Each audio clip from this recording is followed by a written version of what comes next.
bien? Vous savez, merci Lorenzo. Vous savez, c'est ça être un entrepreneur. C'est ça qui arrive. Il y a un fuck, il faut le régler. Francis m'a appelé, il dit tu viendrais-tu à Sherbrooke? Je dis tu veux dire la semaine prochaine? Là? Non, comme là. Je dis, OK. Alors, je vais me présenter. Philippe Richard-Bertrand, j'ai eu le privilège dans ma vie de graduer de l'École d'entrepreneurship de Beauce, qui a été hyper formateur pour moi. Je peux vous dire d'autres. Je collabore à C'est quoi? Dans 2 semaines même, je vais avoir ma propre émission avec Kim Rosk sur l'entrepreneuriat québécois, qui est une nouvelle chose pour moi. Je suis commentateur à TVA Nouvelles sur la technologie depuis 2009. Je vais être à LCN dimanche pour parler d'intelligence artificielle. J'écris dans le Journal de Montréal. Je vous dis ça, tu sais, ça assoit les choses. Ça, c'est hot. Ça paraît hot, hein? Mais en fait, j'ai eu 10 business en 22 ans, puis je n'ai rentré 7 dans le mur. Puis les 7, back-à-back. La première, 19 000 $ de dette. C'est à la fin, là, quand j'ai dit c'est assez. Là. Mais tu sais, 19 000 $ quand ça fait 2 ans que tu es out de l'université. Tu sais, c'est bien des soirées que tu n'as pas le droit d'aller au pire pub. Là. Ça, tu n'as pas d'argent. Puis la 7e, ce que je n'apprenais pas, là, tu sais, j'étais comme têtu. La 7e, 798 000. Moins le fun. Puis, à travers tout ce chemin-là d'échecs, tu as des jeunes enfants qui naissent. Tu es un papa qui n'est jamais à la maison, ou quand tu es à la maison, tu n'es pas physiquement là. Plutôt, tu es là physiquement, mais dans ta tête, tu n'es pas avec eux. Puis, ça, honnêtement, tu ne le réalises même pas. Le pire, c'est que tu ne le vois pas. Mais à 798 000, en fait, entre 793 et 798 000, et en plus, j'avais eu la brillante idée la dernière, je me suis dit, je vais trouver une façon de me financer. Je vais arrêter de payer mes DAS et la TPS-TVQ. Ça paraissait le fun. C'est comme si c'était des gros paiements, ça gardait beaucoup d'argent dans le compte de banque. Par contre, quand eux, ils viennent chez vous, vraiment moins le fun. Ils ne sont pas agréables et ils ne sont pas polis. Tu sais, au moins, la banque, ils te donne un peu de temps. Revenu Québec, là, ils saisissent. Là. Mais, encore une fois, par chance, je ne me payais pas dans cette business-là depuis 1 an. Je rentrais mes comptes de dépenses, je le faisais, tous les bons petits reçus, mais je ne m'étais pas donné d'argent.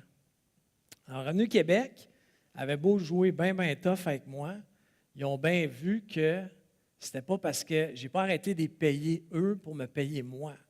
Tu sais, je ne me promenais pas en jet privé, puis tout. Alors, j'ai quand même été capable de m'en sortir.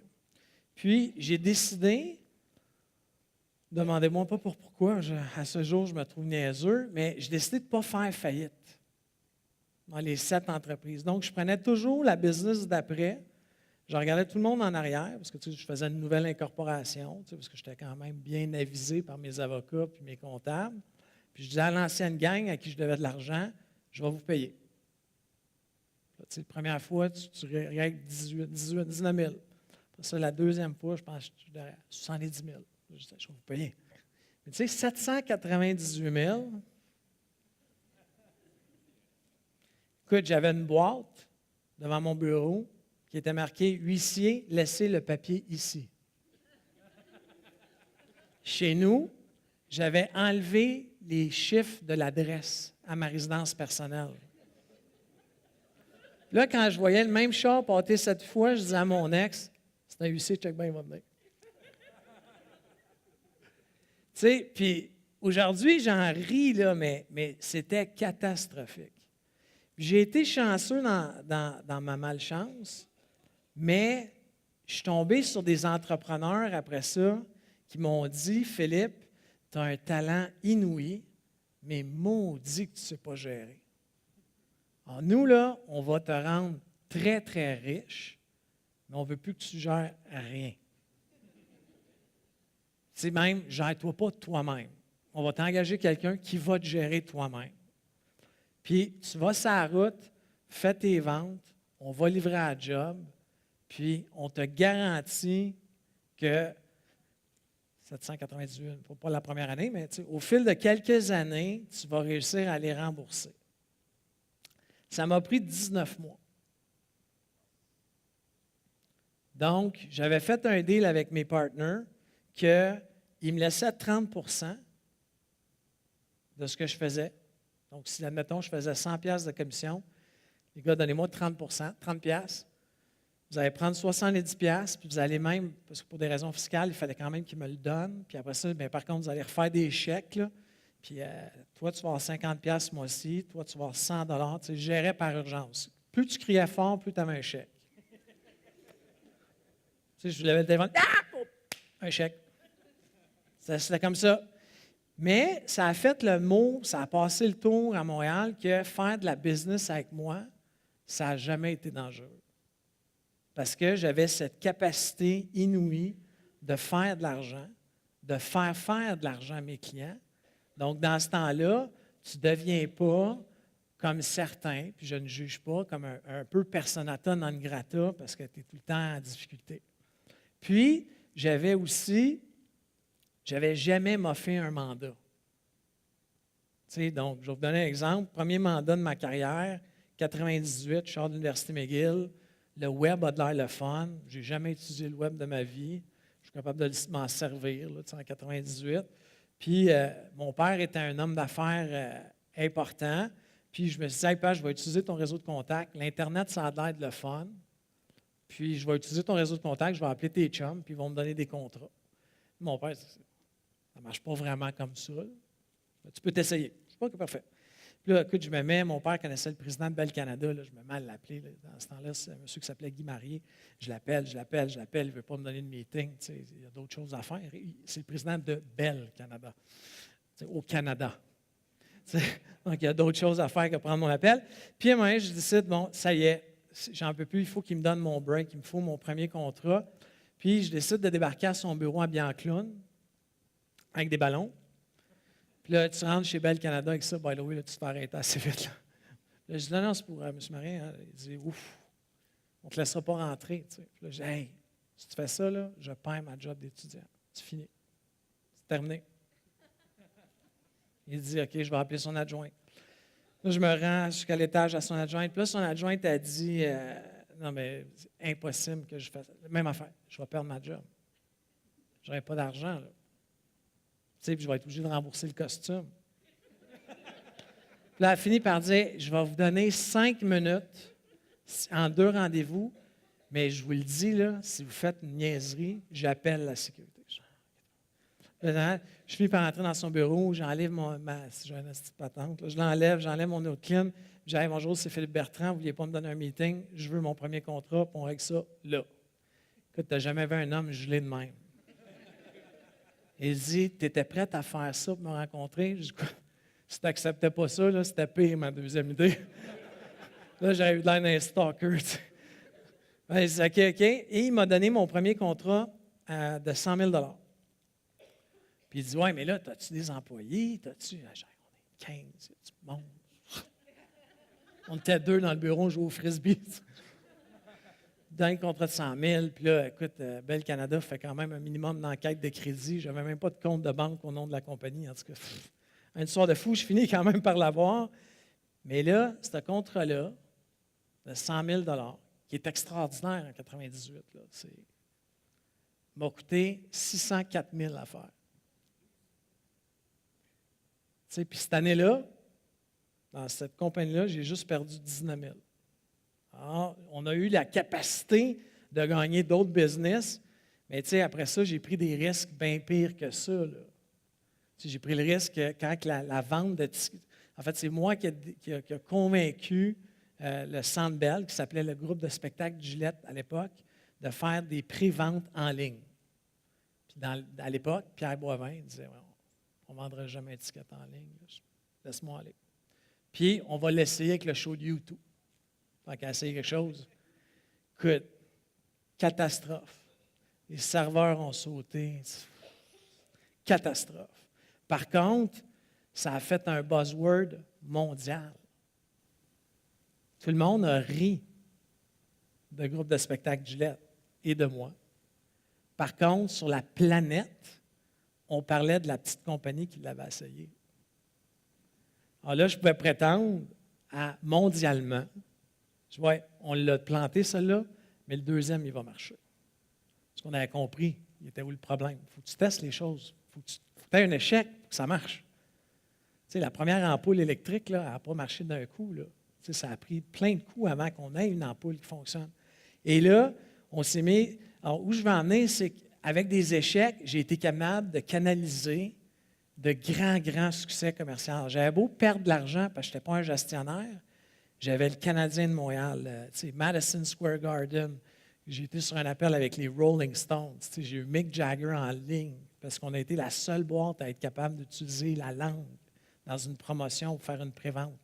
Après ça, après ça, j'ai convaincu, j'ai dit, Pierre, je l'appelais Pierre rendu là, M. Boivin, je dis, Pierre, je dis, selon moi, tu devrais casser ton contrat avec admission. Puis il dit, voyons, Philippe, un autre, là, dans quoi tu m'embarques? Bien, aujourd'hui, le Centre Bell a sa billetterie. Puis on l'a fait. Pourquoi? Bien, 7,95 du ticket en frais de manutention, c'est souvent plus payant que le show. Tu sais, il a compris. Alors, ce que j'ai fait dans ma carrière après ça, c'est que pour vendre, je me suis allié des fois de gens complètement pétés.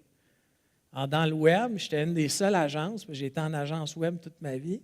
J'arrivais pour vendre mes projets avec un comptable. Ça va être payant? Il est là, le ROI.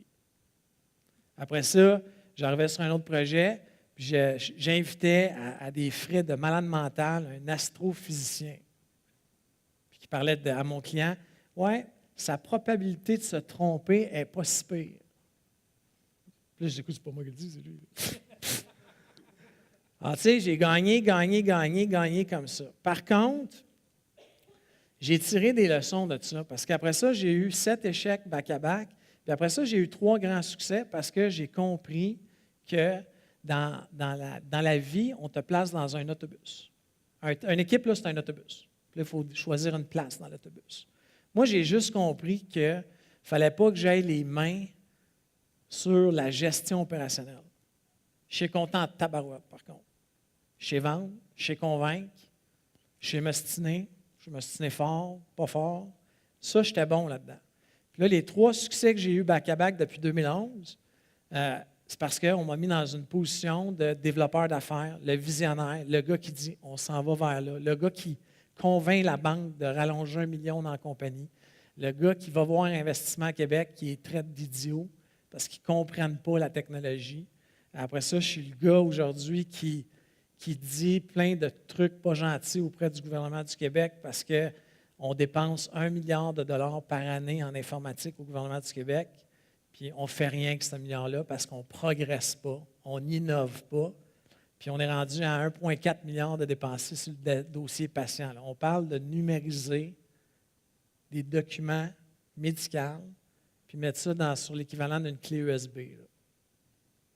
C'est vraiment, c'est dépassant. Mais ce que j'ai appris de toutes ces histoires-là, c'est, d'apprendre à se relever. Tu tombes, relève-toi. C'est la valeur que je veux inscrire à mes enfants la plus forte. Excusez mon langage, des claques à la gueule, on va tout en avoir. Tu en as dans ta vie personnelle, tu en as dans ta vie professionnelle. Mais les gens vont se rappeler d'une chose, ta capacité à te relever debout, puis la vitesse dans laquelle tu te relèves debout. Alors moi, des fois, mes enfants, on était un peu sportifs, agressifs, puis ils se pètent la gueule solide, puis je lève-toi. Ouais, passe, ça fait mal, je pleure debout. OK? Ça, c'est un. Résilience, capacité de se relever. La deuxième chose que je veux vous parler, c'est de faire attention à tous les types de drogues, qu'elles soient prescrites ou non prescrites. OK? Puis je veux mettre l'alcool dans les drogues, parce que c'est une drogue. Moi, j'ai su de mon caractère un peu extrémiste, un peu intense, qu'il ne fallait jamais que j'essaye la drogue, prescrite ou non prescrite. Parce que si j'aime ça, ça va être dangereux.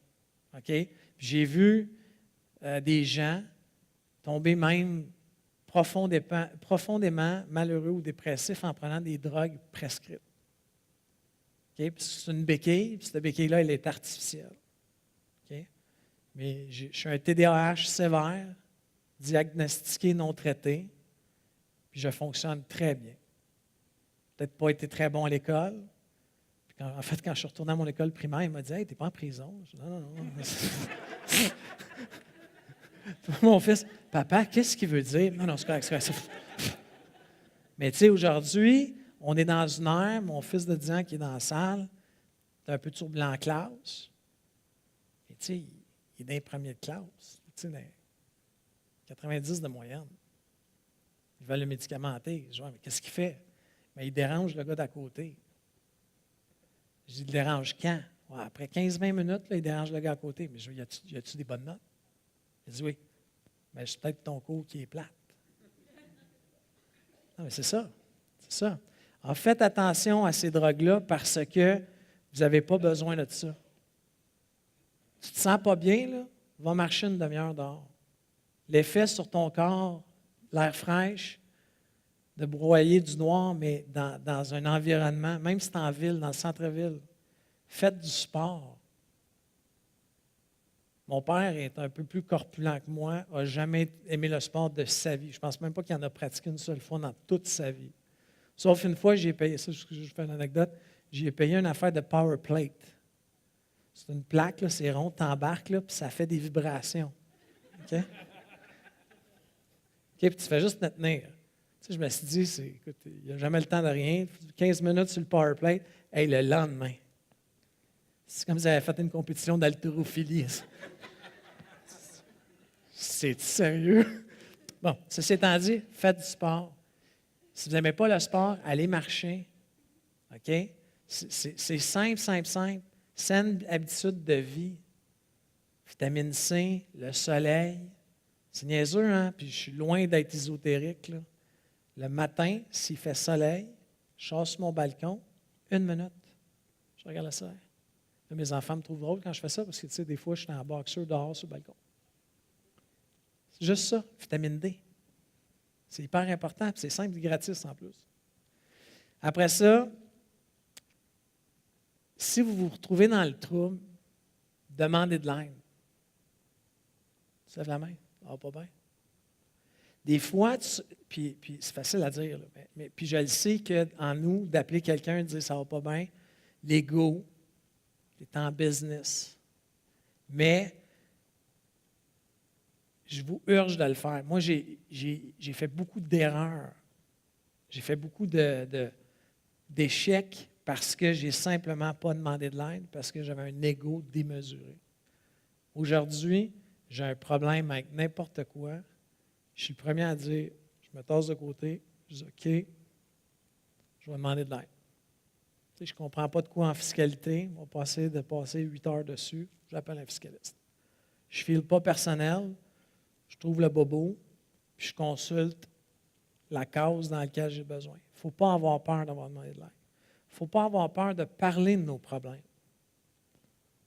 Trouvez-vous un mentor. Je me fais aider. Ce n'est pas à tous les semaines. Puis, le 4e point, c'est apprenez-vous à vous connaître.